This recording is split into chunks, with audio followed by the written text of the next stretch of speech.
Yo. What's good, y'all? We got Secret Wars to have Tobey as the lead, Planet of the Apes trailer. We guys saw that. That was a good trailer. It was a cool trailer. I ain't know what's going on though, but it was good. It was a good trailer. It was a good trailer. Got Terrifier 3 teaser and more. Say like it, sub it to bed for new. Let me know what y'all think, man. Yeah, check it out.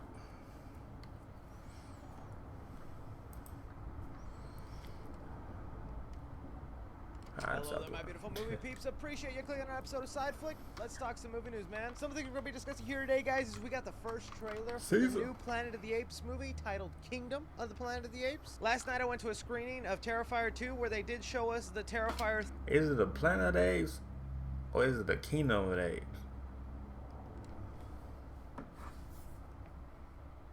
Check my phone out, y'all. Let me see.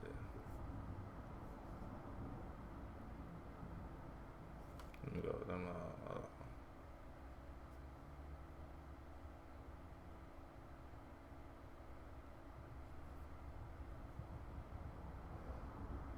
Kingdom of the Planet of the Apes. Okay. Kingdom of the Planet of the Apes. Okay.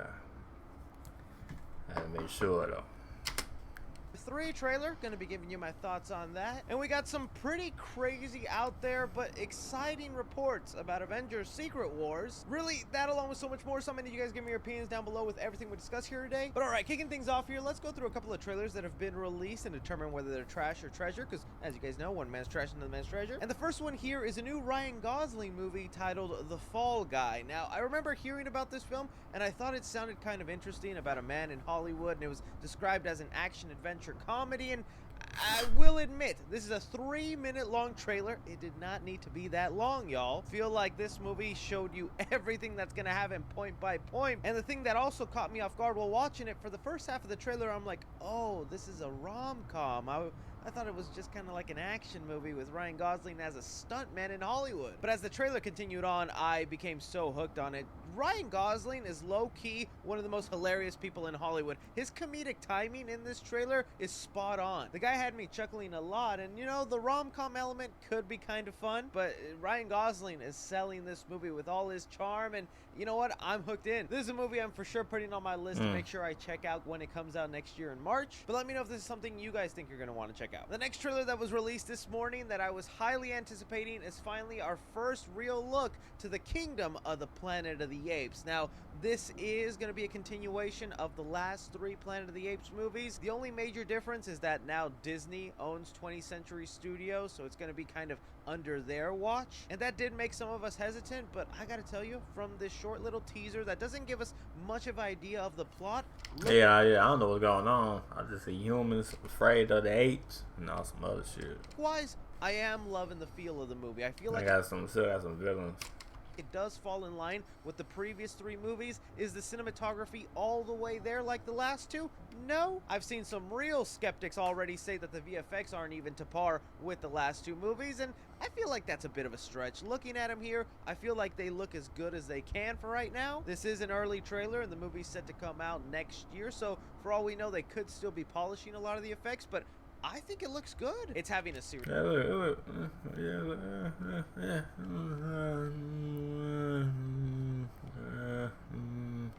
tone to it. The world is now much more built out and fulfilled to like the original series, where it's literally apes dominating this planet and humans are the ones running away from them, barely speaking. Yeah, they like this. They like some. They like food. They ain't saying shit. They scared. They in the woods. They in the woods. They in the woods. Shit. I do feel like the movie might lose a bit of charm, that these apes are no longer kind of speaking in sign language and all that. Like, that gave it kind of an interesting feel in the last. Yeah, they were like this. They were like, now they talking now. They were like this. First they like, now they talking and shit. Like, hey bitch, get my shit. Hey bitch. 2 movies here, they're just straight up talking to one another, but that is an evolution I expected to happen. Overall, very happy with this first look. I am excited for this movie, and I think this is going to be one of my most anticipated for next year, just because of how much I love what Matt Reeves did with the last 2 movies. So definite treasure for Kingdom of the Planet of the Apes. I hope they don't mess this up, because so far, things are looking good. Moving on here, yesterday I went to go see Terrifier 2 in theaters, where I got this lovely, amazing poster for Terrifier 3. This thing is gorgeous to have in my hands, baby. But at the end of the screening for Terrifier 2, they did show us the 2-minute trailer for Terrifier 3. Now, I'm not sure what I'll be able to show here in this video, just because the trailer is only being played in theaters. But if you really want to see it for yourself, I'll be making a TikTok video using the footage, and I'll probably also do something on the Clips channel, since I don't mind if I get a copy strike over there. But here, this is the thing that pays the bills, y'all. I can't have this channel go to fire. But giving you my thoughts on it, it opens up with a little girl waking up on Christmas Eve, hearing some ruckus downstairs, heading down, seeing the back of what she thinks is Santa, only for Art the Clown to be dressed up as Santa Claus. Screen cuts to black. We get a title card of the Terrifier logo, which I do think I can show you that. And then cutting back to Art the Clown eating milk and cookies on a chair with some blood in the back. It was very short, sweet-lived trailer. If I didn't get my hands on this poster at the screening, I don't know if it would have been worth to go see the movie all over again in theaters. Like, yeah, I like Terrifier 2, but you know what they showed? I was expecting a little bit more. I do think that poster leaking early and us already knowing that it's a Christmas movie kind of softened that trailer. If I didn't know at all it was going to be a Christmas film, maybe the trailer would have impacted me a little bit more. But overall, I am really looking forward to it and what they're planning to do with Terrifier.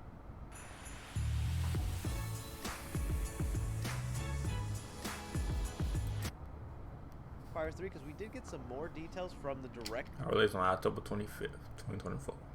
Of the movie. He had this to say about the first 5 minutes of Terrifier 3 going, the first like 5 minutes of this movie, a studio would never let me film what I plan on filming. So mark my words, I guarantee you the first 5 minutes of this movie is going to be very controversial. So it looks like they're really trying to keep Art the Clown as gruesome and as terrifying as he's been in the past. I just hope they can keep it up and get to answering those questions that they set up in Terrifier 2, because that's what I most want to know about, is this lore they've set up. Not just that he can kill you in a really mean way. That's awesome, but it can get tiresome after a while. Anybody who caught glimpses of the Terrifier 3 trailer and these details, what do you think? Moving on here into the movie news world, as you guys know, the actors' strike is still currently going on, and while it's looking like they're about to reach a deal very soon, and maybe within this week it could finally all be over, the strike has been going on for long enough that it's really affected and delayed some projects we were hoping to see next year, and here I want to touch upon a few of those. For one, I know a lot of horror fans have been asking me about the movie Salem's Lot, which is a Stephen King adapted horror movie that was said to be like a really cool horror film, and it was going to get a theatrical release this year. Then out of nowhere,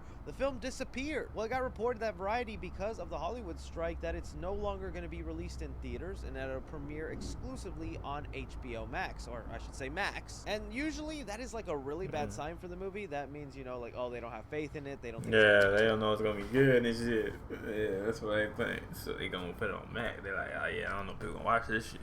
Box office numbers, things aren't going to go good, but their reasoning here is because next year they have basically no content for their streaming service.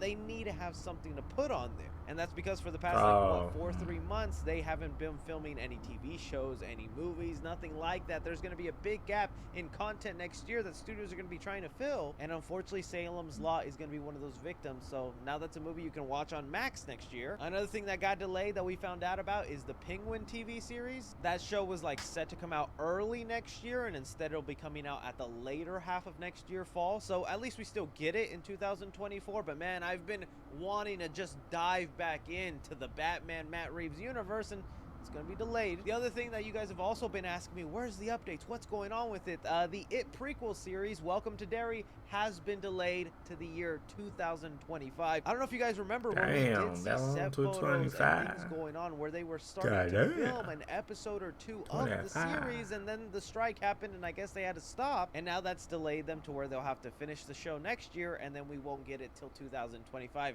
That sucks, because really want me some Pennywise in my life, man. But those are just like really a couple of movies and shows affected by this long gap of Hollywood not doing anything right now because of the strike. We'll see what kind of content we get next year and if it feels like a dry season, but those are just some of the latest projects that have been delayed. What do you think? Something else I kind of wanted to touch upon here is a couple of updates involving Deadpool 3, because that's got to be the movie I was kind of most looking forward to next year, just Wolverine and Deadpool side by side. And we did have the director make a couple of comments, specifically when it came to the title title of the movie. He said here, no, there's no title yet. I sometimes refer to it as Deadpool vs. Wolverine, Deadpool and Wolverine, or Deadpool 3 with Wolfie. We've got a few titles we've been bandying about, but boy, it's a tough one. I feel like the safe go-to title is Deadpool and Wolverine. You don't even need the 3 attached to it. Just really calling it that, I think, will sell so many tickets and would just be the most simplistic, easy way. The only other thing that he talks about is, again, reiterating how Disney is very much approving of their R rating, so it's going to be full throttle, and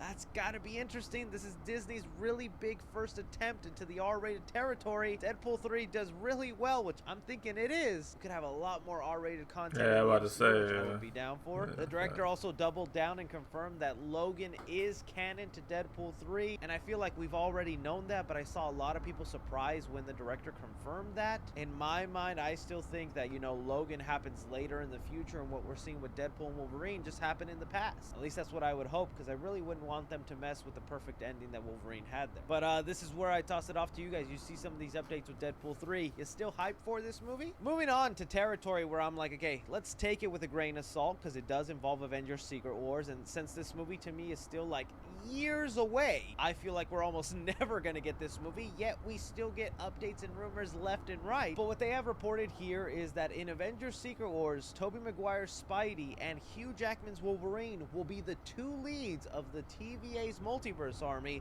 Tom Holland's Spider-Man is the chosen one of the MCU. Alright, so breaking it down there, from what we've been hearing about Avengers Secret Wars is, you know, this movie is gonna be the thing that, like, pays respects to the entirety of the superhero movie world. While Avengers Endgame and Infinity War were respecting the early days of the MCU and wrapping up that story, Secret Wars is gonna go all the way back to the days of, like, Tobey Maguire's Spider-Man and the early X-Men movies. Pay respects to all that kind of stuff and whatnot. We also heard reports that Avengers Secret Wars would actually take us into the world of Tobey Maguire's Spider-Man, into the old Fox universe with the X-Men. And here it looks like, because the TVA has rounded up an army to fight against Kang, like, sure, this could all be plausible, but there's like such a gut part of me that goes, you're making this up, right? Like, this sounds almost like fan theories, and while they not, would I love that? Tobey Maguire and Hugh Jackman as the leads for an Avengers movie? Dude, yes! But it, like, just sounds so unrealistic. Like, could that even make sense and be pulled off? And do I even care? Because I still get those 2 legends on screen? Also, that line about Tom Holland's Spider-Man is the chosen one. What does that even mean? Does that just mean he's the one that gets to represent the MCU army? I feel like, I guess that's the most popular guy they got in the MCU. Might as well put him as the leader. This movie is going to be fan service galore, but I don't think I'm going to be that mad of it. This is like a once-in-a-lifetime kind of movie, and I wanted to see it get made, but at the same time, I'm more excited for the fact that Avengers Secret Wars is set to be this soft reboot, that whatever happens at the end of this movie, we kind of reset the timeline, set up a whole new continuity, and there's almost like a fresh new MCU on the other side of it, and I'm kind of excited for that MCU. I don't know. I throw it off to you guys. You hear these insane details about Avengers Secret Wars, that Tobey could be a lead, Hugh Jackman is going to be a lead. Do you buy it, and would you like that? But anyways, guys, that is all movie news we currently have going on right now, guys. I want to thank you so much for taking time out of my day to watch me talk some movie news. Don't be forgetting to hit that like button. Subscribe if you haven't already. Follow me on Twitter at 3CFilms or on TikTok at 3CFilms. But as always, I'm Chris. Take care. Anyway, man, like it, let me know what y'all think on all these news, man. Let me know what y'all think in the comment down below. And, yeah, let me know. Like it up, sub, but yeah. Peace.